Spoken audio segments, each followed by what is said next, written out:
E buonasera a tutti gli amici da casa, qui su Lombardia TV, la seconda puntata di Che Calcio Che Fa, questo format che abbraccia la radio, abbraccia la TV, abbraccia il web, andando a raccogliere praticamente quella nicchia di calcio che magari non si trova da varie parti, ma invece si può trovare qui negli studi di Lombardia TV.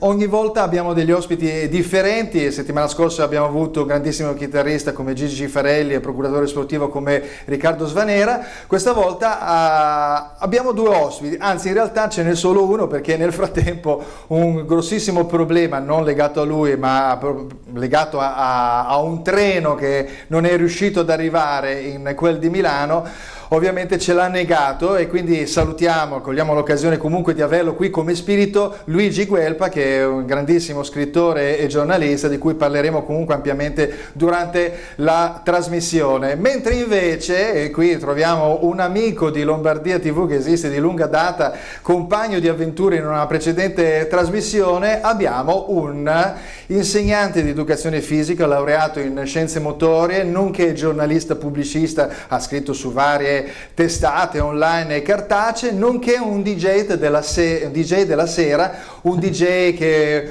utilizza veramente delle bellissime compilation e furoreggia nel popolo della notte. Alfredo Lanzone. Ciao a tutti, buonasera. Ecco, ciao Alfredo, riconosce un po' l'ambiente, lo studio, e quindi ci sarà questo faccia a faccia, anche perché poi da un certo punto di vista è anche interessante e carino esprimersi in una forma, diciamo, singola, e quindi spaziare da un argomento all'altro. Stavamo parlando prima di Luigi Guelpa, ti ringrazio innanzitutto per essere venuto. Stavamo parlando prima di Luigi Guelpa, che è uno scrittore, ha scritto numerosissimi libri su Balotelli, per esempio, sul calcio africano, ha vinto il premio Bancarella, ma ha prodotto l'ultima fatica a luglio, proprio raccolta al volo, un libro che si chiama Cristiano, edito da Urbone Publishing, e mi sembra che a questo punto qua Cristiano in qualche modo rappresenti la novità del campionato italiano. In realtà è un'analisi di Cristiano Ronaldo attraverso le interviste fatte ad alcuni giocatori e tecnici, in primis Ferguson, Adebayor, poi abbiamo Marcelo, Wenger stesso, Puyol, abbiamo Crouch, Diego Alves ed Er. Insomma, grazie a queste testimonianze si riesce, diciamo, a tracciare un profilo alternativo, magari anche più diretto, di questo grandissimo campione che è approdato nel campionato italiano. Quindi tu sei contento perché sei un po' di area juventina, giusto? Certo, lievemente juventino. No, innanzitutto sono veramente contento e sono felice di essere tornato a Lombardia TV, che era un bel po' che non venivo, sono molto contento. Poi, per quanto riguarda Ronaldo, io so benissimo che è un giocatore, ormai è l'esempio, uno degli esempi dei giocatori da seguire, e per una squadra è importantissimo, anche perché rappresenta una delle persone più importanti, non solo a livello sportivo ma anche a livello, possiamo dirlo benissimo, societario. È un giocatore che, come dicevo prima con te Fulvio, può far dare il 5% in più ad ogni giocatore in campo. Ormai ci saranno tantissime biografie, si sono scritti fiumi di inchiostro su Cristiano Ronaldo. Io non posso che essere contento che comunque Ronaldo sia arrivato alla Juve. Il calcio italiano, poi parleremo per esempio del calcio più approfonditamente. Il calcio italiano, arrivato a un certo punto, si fregia di questo grandissimo campione, però alla fine della fiera il campione ce l'ha la Juventus, non ce l'hanno le altre squadre, no? Quindi, però vabbè, per ciò che riguarda l'indotto, un po' anche il glamour, chiamiamolo così, e l'appeal del calcio italiano, forse tutto sommato avere campioni di questo tipo qua aiuta indubbiamente. Crescerà sicuramente il campionato italiano. Beh, certo, speriamo. Sono sicuro di questo. Ne parliamo, però facendo prima di tutto un excursus, nel senso che, vabbè, un po' perché avevo in qualche modo preparato già una trasmissione, anche grazie appunto alla presenza in studio di Luigi Guelpa. Luigi Guelpa è uno scrittore, un giornalista che è un inviato dell'Africa Nera, del Medio Oriente, che utilizza praticamente questi territori per poter narrare e raccontare su tantissime testate, con i suoi articoli ma anche con i suoi libri, il calcio africano. Il calcio africano, io mi ricordo che all'inizio degli anni 90 intervistarono Giovanni Trapattoni, che disse che il calcio africano sarebbe stato il futuro. Un po' è vero, lo è stato, abbiamo visto grandissimi campioni, perché una volta io sono un po' più anzianello e quindi vedo che per esempio il Camerun dell'82 era la prima squadra, diciamo, da un punto di vista di campioni, di giocatori che erano approdati ovviamente alla fase finale dei mondiali, però da lì è veramente cresciuto tanto, e quindi volevo sapere dal tuo punto di vista, è una domanda che ti avrei fatto sempre e comunque. Sì, ma guarda, allora, diciamo che a livello agonistico posso dirti muscolare, ecco, se vogliamo dirla tutta, il calcio africano è migliorato, il problema è che non migliorerà mai a livello organizzativo. I problemi, mi sa che quest'anno fossero 36 anni dopo il mondiale che l'Africa non facesse una figura del genere, perché tutte le squadre sono state eliminate praticamente subito, e quindi diciamo che non si è avverato quello che diceva Trapattoni. A livello muscolare molti campioni, molti ragazzi, molti giovani africani magari hanno qualche caratteristica in più rispetto, diciamo, agli europei, se vogliamo parlare di calcio europeo, però a livello organizzativo abbiamo ancora delle grosse pecche. Io non riesco a vedere ancora delle società ben organizzate, società riconosciute, dei campionati fluenti, se possiamo dire. Quindi praticamente diciamo che non ha fatto quell'avanzamento che si pensava potesse fare, ma parallelamente esiste quindi una decadenza del calcio italiano, quindi vuol dire che ci incontriamo a metà strada da un certo punto di vista. Io spero di no, spero di no, perché come ho detto prima spero che il campionato italiano cresca ancora di più, però in Africa bisogna lavorare, c'è da lavorare ancora molto. La mia era una battuta, infatti chiedo alla regia di mandare in onda il contributo numero 2.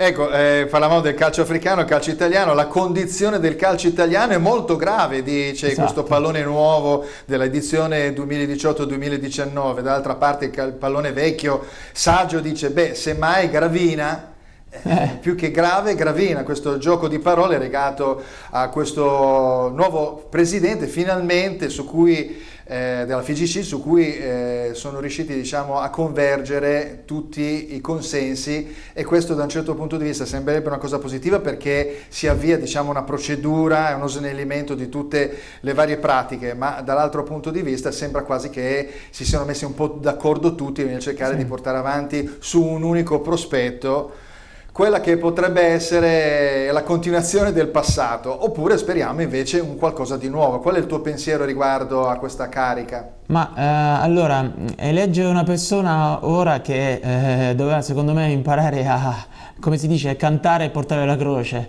doveva fare un po' tutto, doveva mettere d'accordo un bel po' di persone, non sarà facile il lavoro di Gravina, ecco. C'è voglia, quello che ho notato un po' leggendo un po' i giornali in questi giorni è che comunque c'è voglia di cambiare, il calcio italiano giovanile si sta muovendo, forse qualche vivaio si muove un po' di più, qualcuno un po' di meno, però comunque vedo che c'è questa voglia di cambiamento, soprattutto dopo la brutta figura. Ma sai, la voglia di cambiare lo dicono tutti, perché io ho intervistato numerose persone e la maggior parte, il 90% delle persone, vuole partire dal calcio giovanile, dalla migliore organizzazione del vivaio, no? Perché da lì effettivamente fai crescere, diciamo, i talenti, ma al tempo stesso bisogna rifondare un po' la scuola. Sì. Infatti una volta eravamo bravi con i portieri, eravamo bravi con i difensori, bravi con i centrocampisti, bravi con gli attaccanti. In questo momento la nazionale ha grosse difficoltà a mettere in piedi una nazionale performante. Ed è proprio quello che... Ma perché succede questo, secondo me? Perché, come dicevo prima, L'organizzazione in alcune parti funziona meglio, in alcune parti non funziona, oppure funziona peggio. Allora vedo difficoltà in alcuni vivai perché molti giovani non hanno proprio la testa, quello che fosse, perché non abbiamo più grossi idoli, grossi calciatori tipo Baggio, vedi Baggio, vedi Mancini, vedi Maldini, eccetera. Non è che voglia dire sempre le stesse cose, però secondo me è anche un problema di testa. Molti giovani non riescono a capire cosa sia il sacrificio. È molto difficile. Io spero che le cose cambino. C'era anche un'alternativa dettata appunto dal ministro dell'istruzione Bussetti, che ha cercato di inserire nelle scuole alcuni aggiornamenti per gli insegnanti di educazione fisica, non solo per quanto riguarda il tifo, che poi magari dopo ne parleremo, ma anche per spiegare appunto la vera cultura dello sport, che in Italia sta un po' scemando, tra virgolette, soprattutto negli sport di squadra. Vorrei essere cattivo, non è che sta scemando, sembra quasi che non sia mai esistita da un certo punto di vista. Cultura, però sì. Tu mi stavi parlando prima di questi grandissimi giocatori che hanno giocato fino all'età di 40 anni, Esatto. l'abbiamo visto, lo stesso Buffon che continua ancora adesso. Questi sono degli esempi, ma in fin dei conti avere l'esempio a cui tendere è fondamentale. Probabilmente non ci sono più degli esempi di media età, di gente che ancora continua a giocare, dei ultra trentenni, penso, non so, De Rossi e altri giocatori. Manca però quel campione che ti ha affascinato. Oltre al fatto che il calcio non dico si è evoluto, è cambiato tantissimo dal punto di vista muscolare, e quindi c'è meno spazio alla giocata, quando vediamo delle cose interessanti nel campionato italiano abbiamo gli occhi che sognano. Come dicevi tu bene prima, non c'è proprio un ricambio, è il ricambio che manca. Allora, c'è anche una questione, perché dicevo prima c'è qualche vivaio che funziona meglio e qualche vivaio che funziona peggio. Il fatto di andare a pescare un giovane oggi, classico esempio, in Sicilia, che non ha le possibilità, un ragazzino che non ha le stesse possibilità magari di un ragazzino che vive a Milano, è uno dei più grandi problemi. Bisognerebbe intensificare questi rapporti tra le piccole società, ma piccole società. Io arriverei anche alle under 18, ma anche ai pulcini, perché no? Anche se è troppo presto per i pulcini. Bisognerebbe esordienti, ecco, forse è meglio gli esordienti. Bisognerebbe intensificare questi rapporti tra le grosse società e le piccole società, ma in tutto il territorio italiano, non solo in alcuni posti, in alcune parti. Anche perché, guarda, io ti dico la verità, vado in vacanza in Sicilia e a volte mi capita di vedere dei ragazzini che giocano in alcuni campetti, ma sono veramente bravi, e mi è capitato anche di chiedere a qualcuno: ma tu dove giochi? Dove ti piace così tanto il calcio? Perché non ti iscrivi a una società? E la risposta è: no, non ho voglia, non ho tempo, non c'è motivazione. Cioè, questi ragazzi andrebbero motivati da chi? Da alcuni esperti che dovrebbero essere in collegamento con le grosse società. Questa adesso è la mia opinione. Però... Questa è una vecchia storia, perché lo sentivo già 30-35 anni fa riguardo Esatto. appunto al calcio meridionale, tu hai preso spunto da questo punto di vista, ma qua è un discorso di scouting, probabilmente è più facile andare a vedere appunto per la rete di osservatori, perché costa una società del nord avere una rete di osservatori anche capillarmente, quindi sono tanti problemi che si innestano. Poi vabbè, ci sono anche problemi di natura strutturale, la struttura, innanzitutto gli stadi, no? Certo, Vediamo cosa vuol dire andare a vedere uno spettacolo in uno stadio accogliente, dotato di tutti i comfort, con tutte le possibilità, le opzioni all'interno dello stadio, e vedere alla fine, comodamente seduto, uno spettacolo fantastico. Noi questo non l'abbiamo. No. Quindi questa è una delle principali, diciamo, magagne su cui ruotano un po' tutti gli interessi, e esatto. Io dico questo perché probabilmente nel futuro, a breve, secondo me gli stadi cambieranno molto, ma molto in fretta, anche perché poi bisogna per forza adeguarsi. È anche vero che bisogna mettere, diciamo, in sesto, in sicurezza anche la semplicità degli stessi campionati, no? Il fatto che per esempio il campionato della Serie B ha avuto una sentenza, il campionato, diciamo, ha ricevuto una sentenza per alcune squadre di poter partecipare e di riportare il campionato a 22 squadre, al di là del fatto che sembra che non vogliono rifare con appello, contrappello, insomma accettano questa decisione. Speriamo, altrimenti chissà dove andremo a finire. Si giocherà la Serie B nel 2029, certo. ecco. Ovviamente però c'è un discorso di dover mettere in piedi un campionato che è già iniziato in Serie C, dove alcune squadre hanno già fatto delle partite, e un campionato in Serie B che è arrivato alla 9ª giornata, dove si inseriranno altre 3 squadre. Certo. Quindi a questo punto è più giusto che si debba decidere da un punto di vista sportivo, che quindi le istituzioni sportive decidano in quel momento storico, quando è il momento dell'iscrizione del campionato, delle varie squadre campionato, stop, chi c'è, gli altri aspettano, anche se possono avere, diciamo, ragioni di poter partecipare. Oppure invece aspettare che la giustizia faccia il suo corso, sapendo benissimo che il tempo a disposizione manca. Quindi qual è il tuo pensiero riguardo a questo? Dare, diciamo, più spazio all'istituzione sportiva? Ma io penso di sì, anche perché a parte il TAR del Lazio ormai lo vediamo ovunque, il problema è proprio questo, cioè noi non possiamo aumentare i tempi, questa tempistica dovuta a ricorsi, appelli eccetera, anche perché poi il vero campionato, cioè il gioco sportivo, il vero campionato inizia subito, e quindi se tu dai troppo spazio alla legislatura eccetera, a questi ricorsi e finisce che il campionato veramente non lo giochi più, oppure finisci, ormai l'hai confezionato, come dicevi tu giustamente prima, è già partito, lo fai finire e dopodiché alla fine riparti in un altro modo, perché altrimenti poi magari se c'è qualcuno che deve pagare paga, ma esistono le multe, esiste di tutto, ci sono i modi, però intanto fai cominciare lo spettacolo, se vogliamo chiamarlo così, visto che la Serie B, tra l'altro, perché viene detto il campionato degli italiani, io la seguo ogni tanto anche perché la mia squadra è il Foggia, quindi seguo la Serie B. Devi fare un po' di chiarezza qua, perché c'è una prima squadra, ho capito, però ogni categoria è una squadra. È sicuro, però allora qual è la squadra estera che invece ti piace? Perché allora a quel punto lì esiste sempre anche una simpatia per una squadra estera. Ma ti dirò, il Manchester United mi è sempre piaciuto, forse da quando ero piccolo, forse perché mi piaceva Ferguson come allenatore, poi ero innamorato di Cantona, vabbè. Ecco, per esempio hai detto una cosa interessante riguardo a Ferguson, un allenatore che è rimasto per 20 anni come allenatore e direttore sportivo, quindi comunque ha mantenuto una linea ben precisa, il manager all'inglese, che invece in Italia è un grosso problema. Poi parleremo approfonditamente di altre problematiche quando nella seconda parte della trasmissione di Che Calcio Che Fa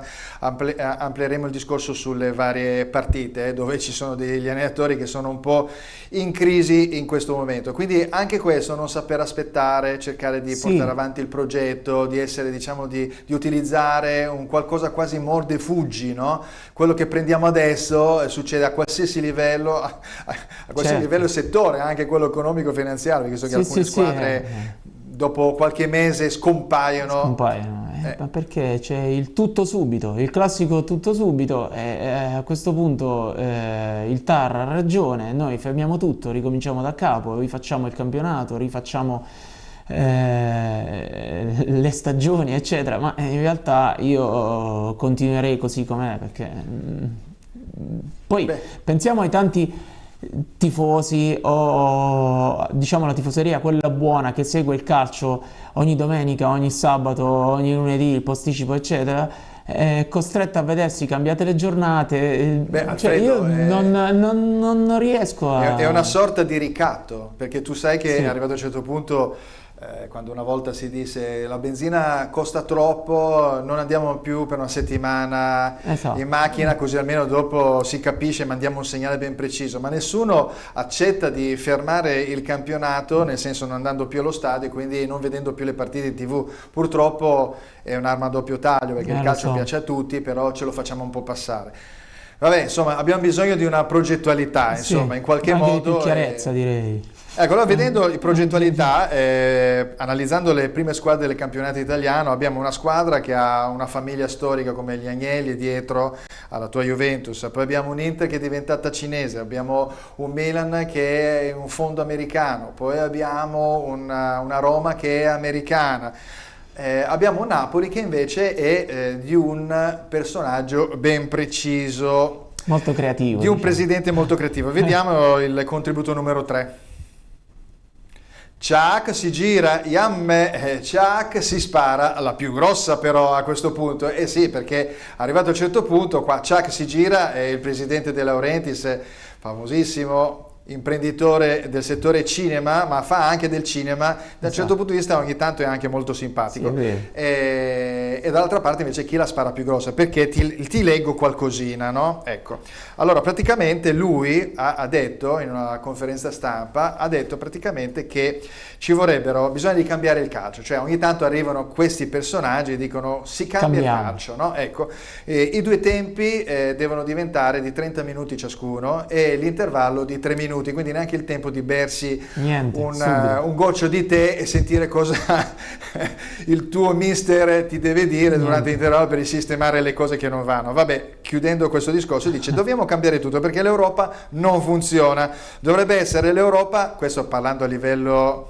grande di economia, di politica, dovrebbe essere un'Europa composta da Inghilterra, Francia, Italia, Germania e Spagna, basta. La stessa cosa per il calcio, allo stesso modo, quindi se fai un campionato top di 5 nazioni invece della Champions League con i primi 4 club di ogni campionato, ci sarebbero 20 squadre. Facciamo solo una partita secca, senza andata e ritorno, il sorteggio indica semplicemente se la partita è in casa o fuori casa.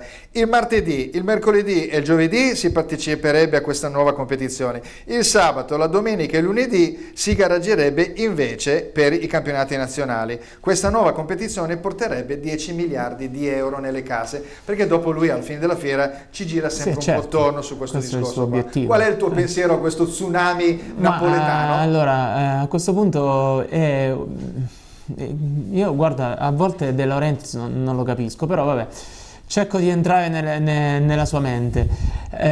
Lui secondo me fa questo ragionamento perché il maggior movimento di capitali comunque a livello finanziario sono le nazioni in Europa che diciamo sono tra le più ricche.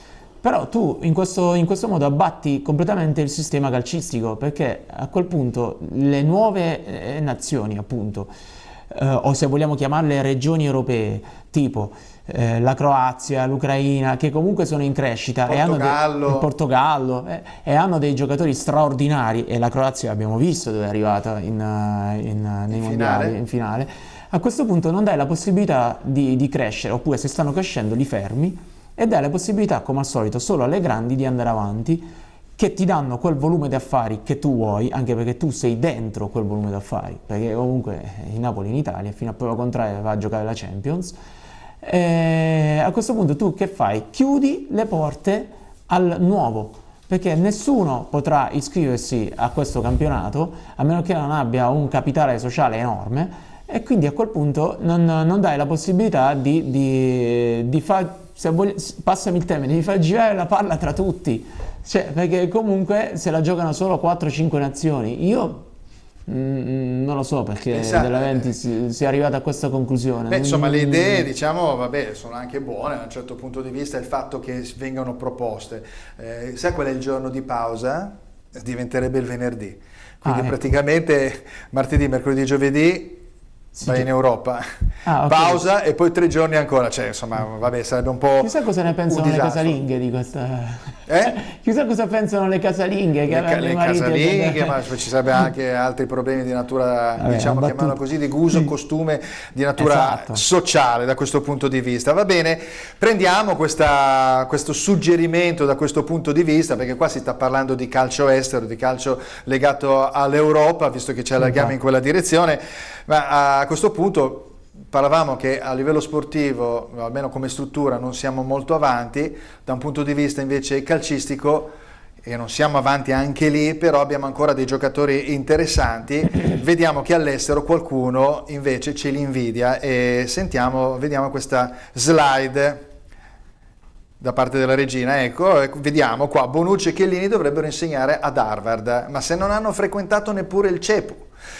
Questa è una battutaccia, anche perché poi Chiellini è laureato, ovviamente, però per dire che c'è stato uno che poi allena la tua squadra del cuore estero, tale Mourinho, José Mourinho, quindi praticamente ci ritroviamo ad avere, secondo me l'ha fatto per spostare l'attenzione dei suoi guai, però vabbè, noi ormai lo conosciamo benissimo. Anche perché io non ho mai visto un primo tempo con Mourinho seduto in panchina, zero parole, era già dimesso, mai visto una roba del genere. L'ha detto alla fine della partita, ha detto noi dobbiamo fare la corsa sul Valencia, e quindi vabbè, ne parleremo più approfonditamente. Vabbè, appunto, questo è il discorso, diciamo, di base che, su cui appunto si forma appunto il discorso, diciamo, calcistico delle italiane in Coppa, e vediamo per esempio in Champions queste squadre che comunque stanno facendo bene, al di là del fatto che l'Inter ha perso la partita in casa del Barcellona, però per esempio vediamo Barcellona a 9 punti, l'Inter ne ha 6, il Tottenham, il PSV Eindhoven ne ha 1, quindi a questo punto qui, pur perdendo, riesce, diciamo, a mantenere quel cuscinetto di distanza dalla terza in classifica. Io penso che l'Italia abbia ancora dei talenti che ci invidiano all'estero. Ok, Mourinho aveva voluto spostare l'attenzione, però in realtà non lo dico perché sono juventino, però Bonucci e Chiellini sono anche difensori della nazionale, quindi comunque sono dei giocatori che alla fine danno il massimo in campo e non permettono assolutamente di prendere gol. Infatti la Juve, se non sbaglio, ha 0 gol subiti, ma perché è una coppiata ben precisa, che si integra bene da quel punto di vista, no? Però le difese italiane sono sempre state maestre, diciamo, storicamente. Io spero di non perdere almeno le difese italiane, perché spero è il nostro DNA, diciamo. È nel nostro DNA, così come il contropiede, anche se poi hanno voluto cambiarlo, il calcio eccetera, però il DNA rimane DNA. Bonucci e Chiellini sono dei difensori invidiati all'estero, Verratti se lo sono presi, infatti se lo sono preso, è un centrocampista fortissimo, se l'è preso subito il Paris Saint-Germain. Ecco, tu lo reputi, perché vedo da molti operatori una critica eccessiva nei confronti di questo giocatore, perché secondo me comunque è un giocatore che è stato chiuso da Pirlo in nazionale, non è stato considerato da Conte, poi si è infortunato e adesso sta rientrando nel giro, quindi è un giocatore su cui si deve andare a puntare, perlomeno come capacità e tipologia di gioco, no? Poi magari può anche non essere titolare. Molta gente invece non lo considera questo grande giocatore. No, perché forse a volte psicologicamente, non voglio dire che è instabile, non voglio dire che sia instabile, però si lascia trascinare troppo anche dalla sconfitta o dalle situazioni in campo. Verratti però è un grande giocatore, secondo me è uno dei pochi giocatori che ha una visione di gioco a 360 gradi, ed è capace anche di concludere in porta. Bisognerà investire su Verratti, spero torni al più presto in Italia, ma poi il Paris Saint-Germain non è una delle ultime società, no, se l'ha preso l'abbiamo visto, è bastato un gol a rientrare di Di Maria al 92esimo. Esatto. Senti, invece gli altri gironi, appunto quelli del Napoli, la Roma e la Juve, la Juve la diamo già per scontato a 9 punti, oramai basta fare probabilmente anche solo un pareggio e vivere di rendita, male che vada a passare per seconda, ma non passerà per seconda, e passerà ben per prima. Mentre invece dall'altra parte abbiamo due gironi un po', uno abbastanza complicato, perché quello del Napoli è complicato, perché se avesse vinto ieri, l'altro giorno contro il Paris Saint-Germain, avrebbe fatto veramente bingo, perché avrebbe superato il Liverpool e avrebbe tenuto probabilmente in grossa difficoltà il Paris Saint-Germain nella partita di ritorno, quindi vedremo cosa succederà, no? E quindi sei d'accordo che è molto importante questo ritorno con il Paris Saint-Germain a Napoli? Sì, secondo me sì, e ti dirò di più, il Napoli potrà giocarsela tranquillamente, anche perché a Parigi ha fatto una gran partita.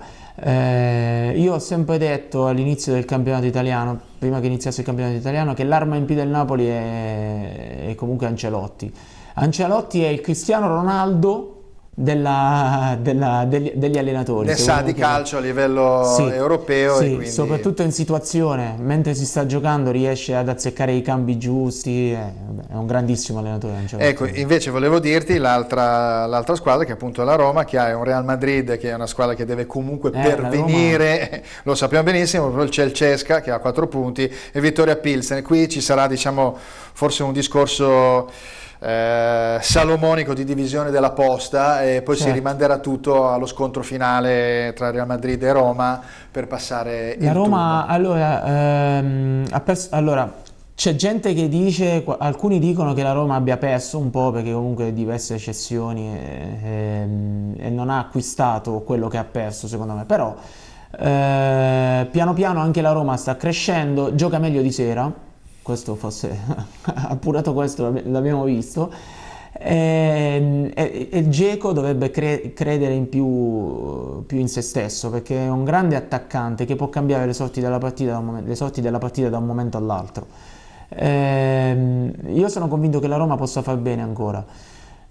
Non penso che sia già finita, così come penso che possa superare gli ottavi tranquillamente. Ecco, sì, ecco, stai anticipando anche dei temi di natura, diciamo, prettamente tattica e calcistica, perché sai che nella seconda parte della nostra ora parleremo ampiamente di tutte le partite, quindi rimanete collegati. Adesso solo un attimo, una piccola pausa pubblicitaria.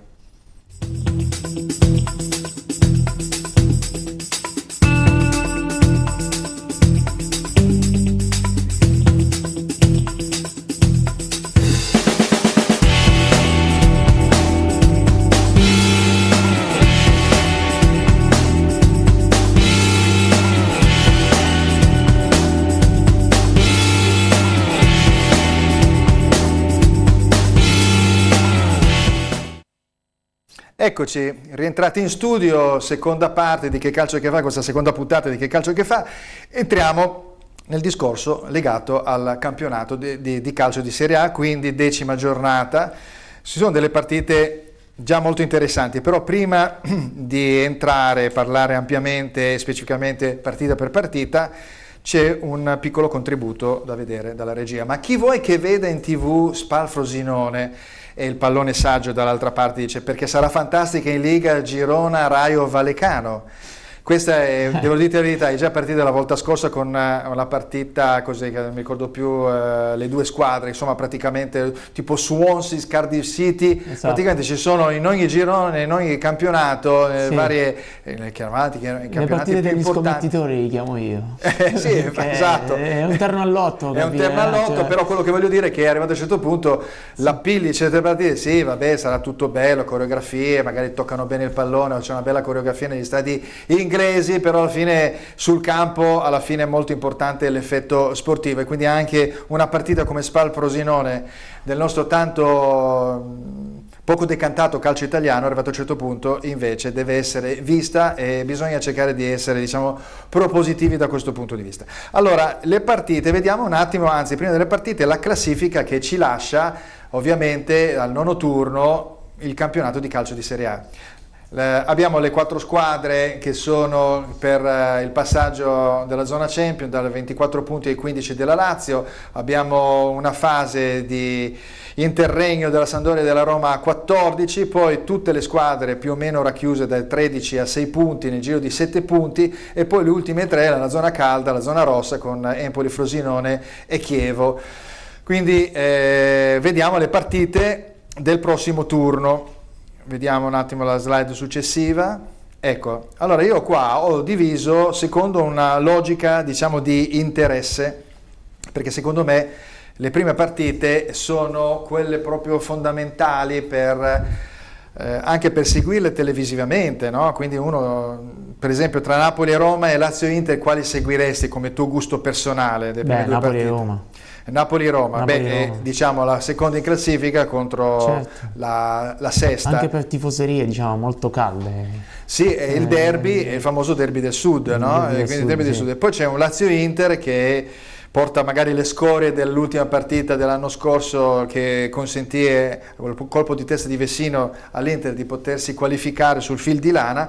Queste due partite, allora chi rischia Cioè rischia il Napoli davanti a una Roma che ha il dente avvelenato perché comunque ha fatto bene in Coppa, però ha perso l'ultima partita con la Spal, oppure la Lazio che è una squadra che non si è sulla carta rafforzata, con un Inter che torna bastonata relativamente dal Barcellona, un 2-0 che vabbè è giusto, però non è stato un dramma, quindi anche a livello morale hanno vinto il derby. Ma allora ti dirò, il Napoli deve vincere. Perché se è considerata appunto l'anti-Juve per eccellenza, il Napoli doveva vincere per forza. La Roma, come dicevo prima, appunto è in crescita, però noi questi progressi li abbiamo visti solamente in Champions. Adesso dobbiamo vedere un attimo in campionato, dopo lo sfogo di Di Francesco nelle ultime interviste, se effettivamente Di Francesco riuscirà a mettere in atto le sue strategie e quindi a far confluire più palloni verso Dzeko, perché lì è una questione, io penso che lì sia una questione di autostima di questo attaccante della Roma. Non ha molta autostima, non sa, ma questo lo diceva anche Spalletti quando allenava la Roma, lui non sa effettivamente quando vale, ma è un grande attaccante, dovrebbe avere più autostima in se stesso. La Lazio ormai da anni ci ha abituato a questi alti e bassi, e io penso che terrà duro appunto, farà il possibile per mantenersi a centro classifica, oppure hai 15 punti, poi parlano tanto dell'Inter che è terza, ma la Lazio è quarta. L'Inter bisogna vedere, lo so, però l'Inter è un problema perché ha finito una partita abbastanza faticosa in Champions, faticosamente. Quindi comunque scusami, non è solo quello, ma c'è anche la partita del derby, quindi certo, quindi arriva da due a livello nervoso e vengono da 7 risultati, 7 vittorie, insomma. Adesso bisogna vedere un attimo il turnover, non ne abbiamo visto tantissimo di turnover nell'Inter quest'anno, però magari il turnover darà i suoi frutti. È una partita, guarda, non riuscirei a farti un pronostico su Lazio-Inter, perché non sarà una partita facile.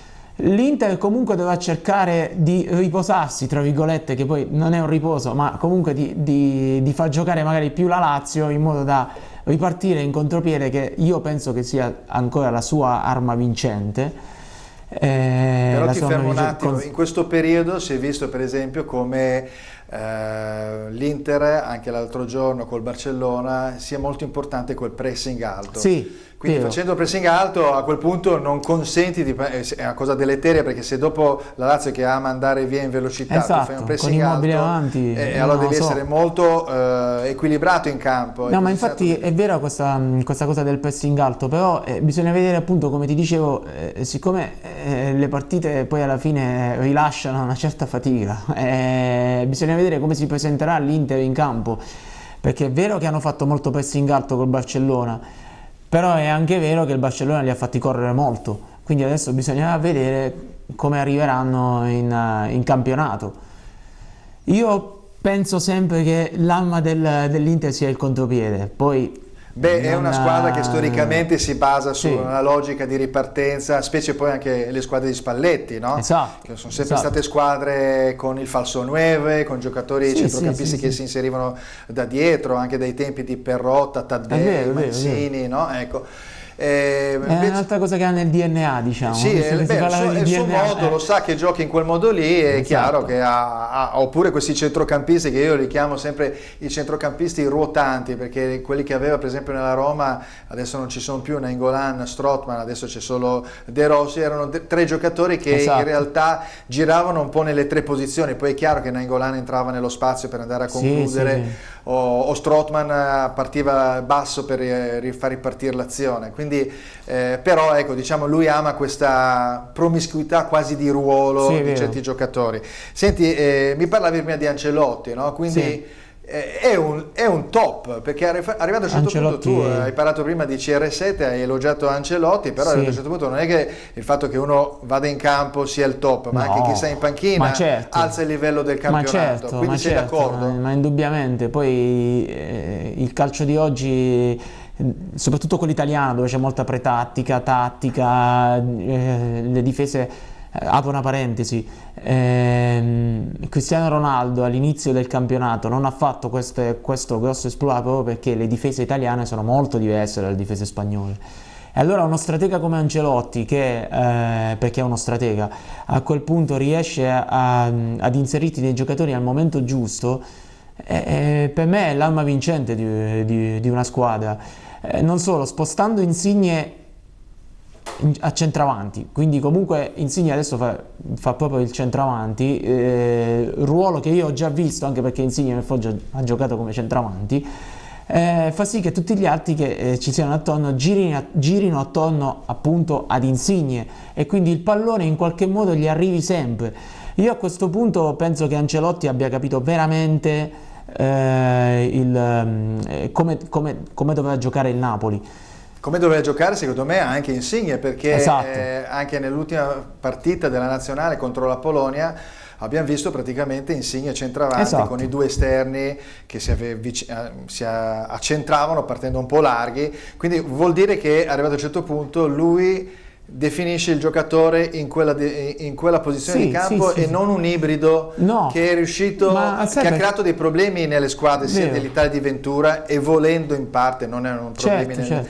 nel Napoli di Sarri. Ma sai perché? Perché Ancelotti usa molto il dialogo con i giocatori.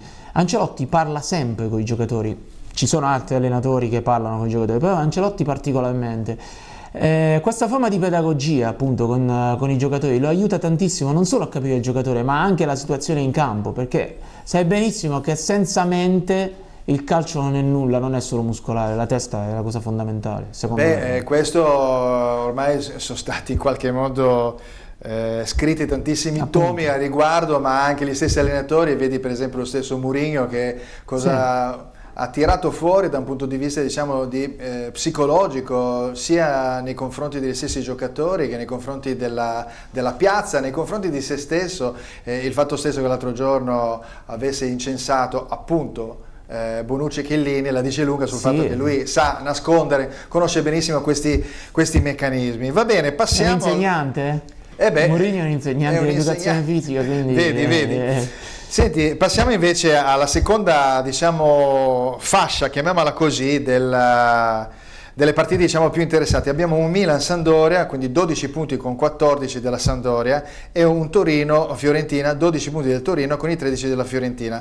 Allora, il Milan sembra entrato in crisi da questo punto di vista, perché ha perso il derby e poi l'ha perso all'ultimo minuto, quindi si dovrebbe aprire una parentesi da questo punto di vista, perché perdi il derby, finisce 0-0, probabilmente uno non è soddisfatto lo stesso, però non ha perso, e allora i drammi magari vengono in qualche modo rinviati. La Sampdoria è una squadra che sta incominciando a fare bene in casa, fuori casa, dopo che l'anno scorso era stata dietro la Juve la squadra che aveva raccolto più punti in casa, quindi è una squadra che si sta completando nonostante dei cambi di giocatori, come al solito durante il calciomercato. Poi abbiamo il Torino, che sembra una bella incompiuta ogni anno, che è sempre lì, tu così. hai scritto per tuttotoro.com, quindi hai un occhio di riguardo nei confronti del Toro, e la Fiorentina che ha un progetto giovane che ha 13 punti, in fin dei conti è lì a 3 punti della terza in classifica. Ma allora, per quanto riguarda la Sampdoria, la cosa che praticamente io ogni domenica, quando vedo Quagliarella in campo, guarda, per me è veramente un'emozione, perché vedere un giocatore che a quell'età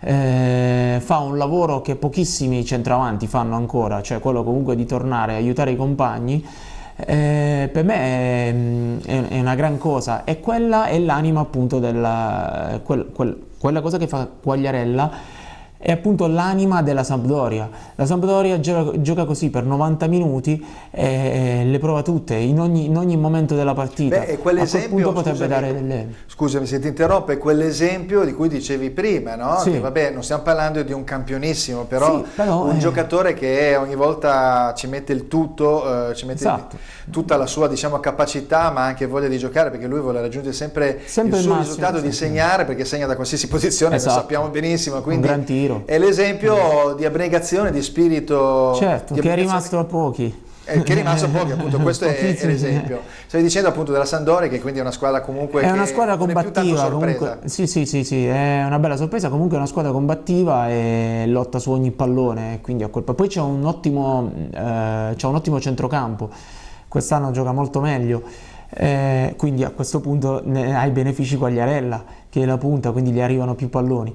Per quanto riguarda le altre squadre, guarda, il Torino è come al solito una squadra che... No, il completo, aspetta, stiamo parlando della Sampdoria, parliamo del Milan, visto che Milan, la partita certo, è Milan-Sampdoria, che sembrerebbe essere un po' la partita al bivio. Certo, il Milan... Bivio. No, anzi, forse quella dovrebbe essere la partita col Genoa, il recupero col Genoa. Sì, dicono. Lo spartiacque per Gattuso. È vero, è vero. Il Milan purtroppo deve darci delle risposte. Ha dei giocatori, non è vero che quello che si dice, cioè comunque che la rosa sia scarsa, che gli acquisti siano stati sbagliati, perché comunque perché il Milan non è una cattiva squadra, anzi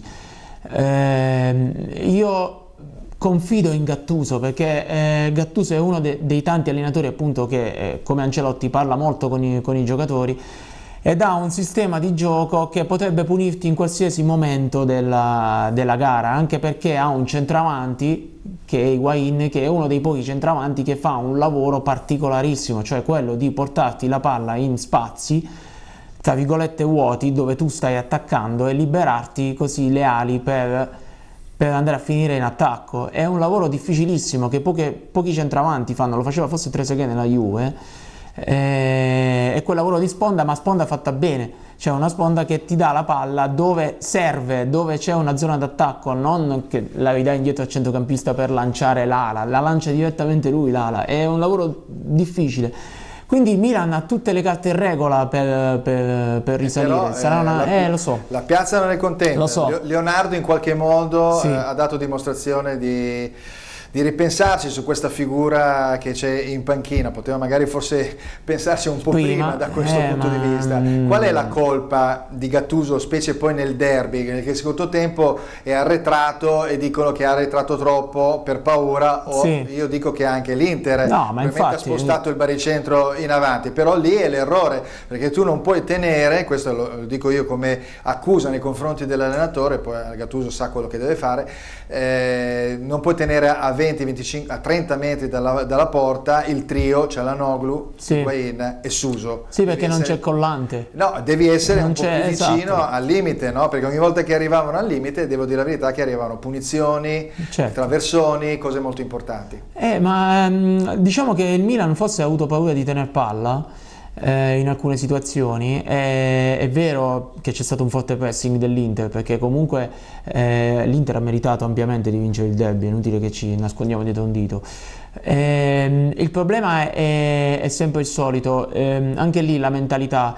Tu comunque stai subendo gli attacchi della squadra avversaria, in qualche modo devi tener palla per cercare di abbassare i tempi di gioco dell'altra squadra. Biglia lo fa benissimo, non so se l'infortunio abbia contribuito, quindi lo scontro con Nainggolan, perché lui comunque aveva dolore al ginocchio, quindi molto probabilmente, siccome lui è l'unico metronomo del centrocampo, il fatto che lui non abbia potuto fare questi movimenti oppure non abbia tenuto palla abbia influito nella gara. Però niente, il Milan ormai diciamo che ai ferri corti, deve dimostrarci, Gattuso deve dimostrare qualcosa, perché altrimenti non fa bene Leonardo purtroppo a ripensarci. Purtroppo il campionato italiano è così, la Serie A è così, non aspetta, e quindi anche questo è il discorso, che la progettualità viene a mancare, no, e quindi poi quando le cose cominciano ad andare c'è sempre un capo espiatorio, certo, no? Che può essere un giocatore in campo, ma può essere il più delle volte lui infatti a fine partita l'ha detto, la prima colpa è dell'allenatore, poi non è assolutamente del giocatore, perché tutti davano la colpa a Donnarumma, ma di tutta la squadra. Lui in questo è maestro, ormai lo conosciamo, non è... Ecco, senti, invece parlando di questo trio di partite, abbiamo il Sassuolo che ha 13 punti contro il Bologna a 7, quindi ti faccio presente questo derby emiliano. Dall'altra parte abbiamo un Genoa Udinese 12 punti contro 8 e un Atalanta Parma 6 punti contro 13. Allora, Sassuolo Bologna 13 contro 7, Sassuolo che è lì davanti, no? È lì insomma a ridosso, no? Allora io penso che lì sia anche una questione di preparazione. Ok, il Sassuolo è una buona squadra, può giocare tranquillamente la Serie A anche ad alti livelli, nel senso può anche classificarsi a 100 classifica, non è più il Sassuolo dei primi anni in Serie A, Però io penso che il fatto che queste, tra virgolette, piccole siano in quelle posizioni adesso, tipo il Sassuolo, sia dovuto anche alla preparazione che hanno fatto inizio campionato, una preparazione diversa da quello che fanno le grandi. Questo potrebbe essere anche, scusami se ritorno, un problema del Milan, però perché non ha fatto una preparazione che hanno fatto gli altri, tipo le piccole, che partono a 100 perché subito devono far punti. Ecco perché ti vedi adesso il Sassuolo a 13 punti, potrebbe essere anche quello. C'era una logica famosa del Chievo che raggiungeva subito i 40 punti per salvarsi. Bisogna fare, come dicono, fieno in cascina, e a quel punto ormai tutti ragionano in questo modo, anche perché poi più avanti è molto difficile far punti, quindi... no, per quanto riguarda cosa mi hai chiesto? Il Sassuolo? Sassuolo e Bologna. Il Bologna non muore mai, è una squadra che non muore mai, bisogna stare molto attenti anche perché... però, scusami, tu hai detto non muore mai, però un po' moribonda lo è. Sì. Perché non fa quel salto di qualità che si pensava potesse fare con Inzaghi in panchina. Esatto, però come appunto da filosofia di Inzaghi, lo faceva anche da calciatore, sfrutta qualsiasi tipo di errore avversario, quindi come abbiamo visto nel pareggio domenica scorsa, bisogna stare attenti perché il Bologna comunque è proprio portato, forse anche per filosofia dell'allenatore, a sfruttare qualsiasi tipo di errore avversario e quindi a punirti quantomeno te lo aspetti, oppure non finisce mai la partita col Bologna. Stavo parlando prima del Torino-Fiorentina, il Torino, ci siamo un po' dimenticati perché tu sei appunto ben ferrato in materia torinista. Questo Toro non cresce mai da un punto di vista, ogni anno parte con delle belle premesse. Esatto. Qual è il problema di quella piazza? Ma lì, allora, non possiamo dire che sia un problema societario, anche perché Cairo ci ha dimostrato più volte di saper risollevare al 100% i problemi societari del Torino, quindi la società non è... L'allenatore ha un grande allenatore, quindi non penso sia un problema di direzione appunto della squadra.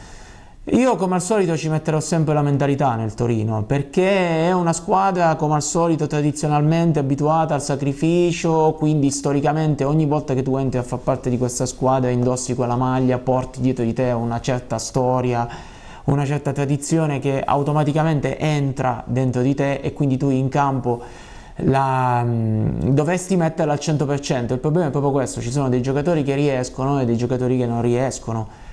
Adesso c'è Zaza che è infortunato, però comunque sì, ha bisogno di far minutaggio, di rientrare, poi si è infortunato comunque. Però comunque non è stato un cattivo acquisto.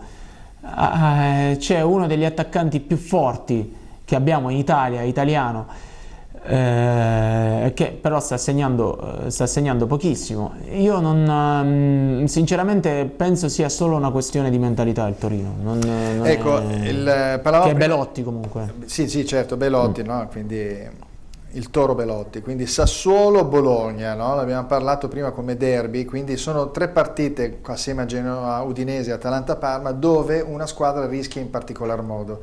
Sassuolo-Bologna, se il Bologna perde col Sassuolo veramente siamo a livelli, guardando poi la classifica al quart'ultimo posto. Sì. Poi abbiamo il Genoa-Udinese dove l'Udinese è a 8 punti ma va in un campo ostico e abbiamo visto che il Genoa col cambio di panchina ha fatto il pareggio allo stadio. Anche lì non puoi distrarti col Genoa. Non può distrarsi, anche perché poi incominciano a circolare un po' delle voci riguardo a Julio Velasquez, che è questo nuovo allenatore, un allenatore che, anche se la piazza è indubbiamente quella di Udine, sa anche aspettare, però cambia anche spesso gli allenatori, quindi è una partita un po' a rischio, perché se non fai punti... Tra l'altro ha investito molto la piazza, il presidente dell'Udinese, soprattutto nella tifoseria, nello stadio, nel merchandising, cioè è abbastanza avanti come società, come progetto in sé, come progetto in sé, quindi devi dare una buona impressione lì, perché sennò...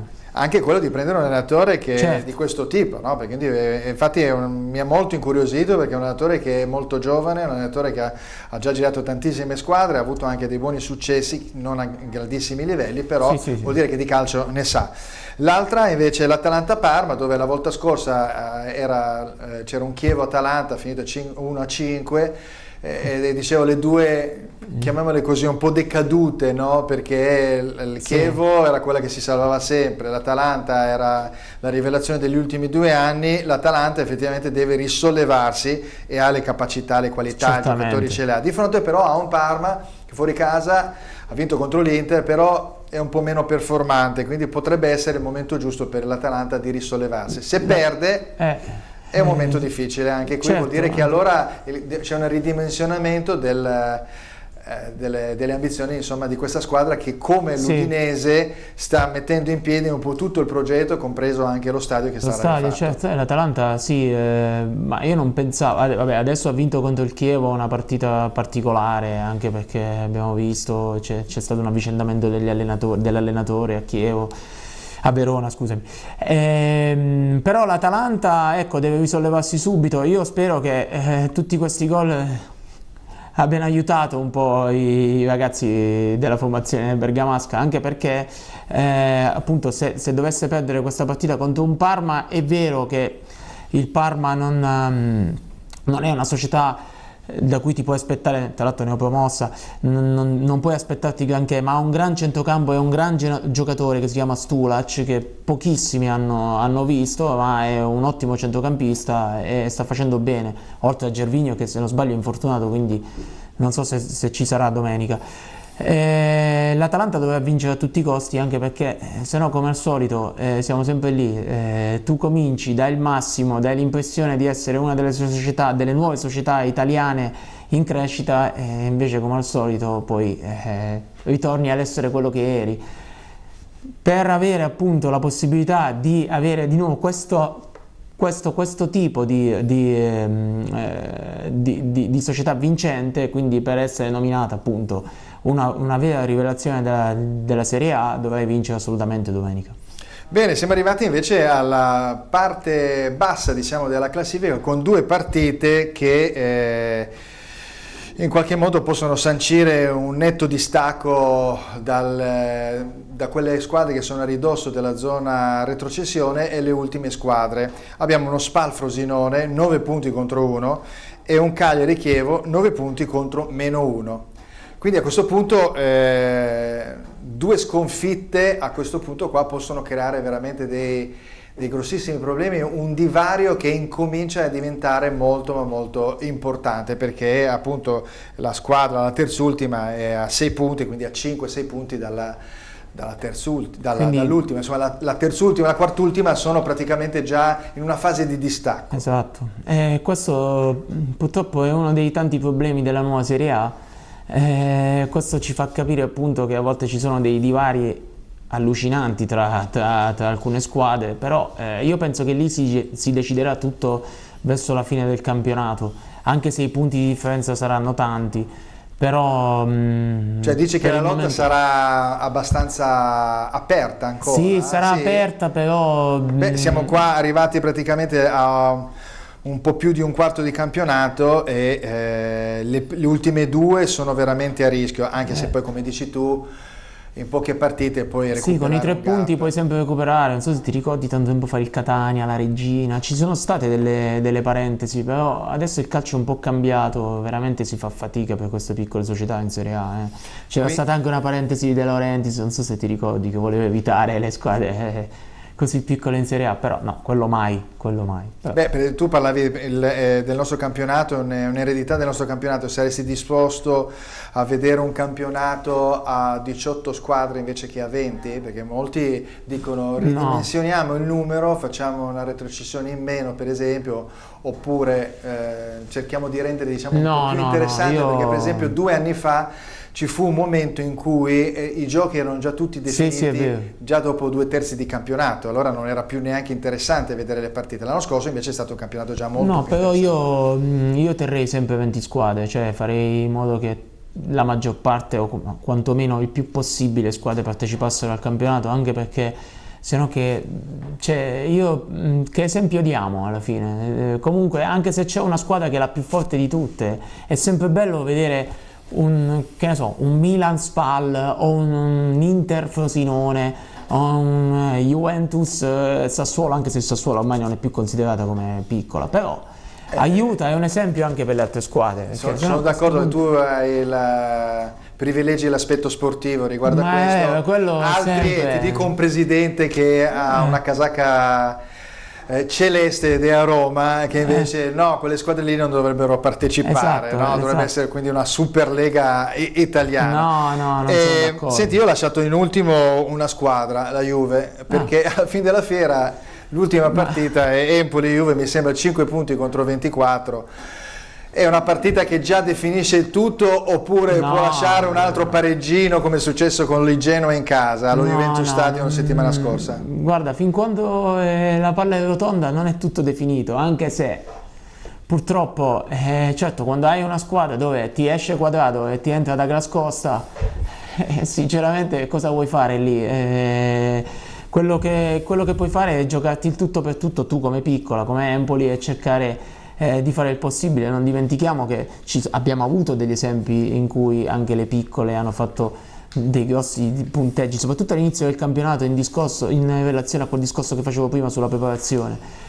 Io penso solo una cosa: la Juve, ok, sono dei marziani, è una squadra fortissima.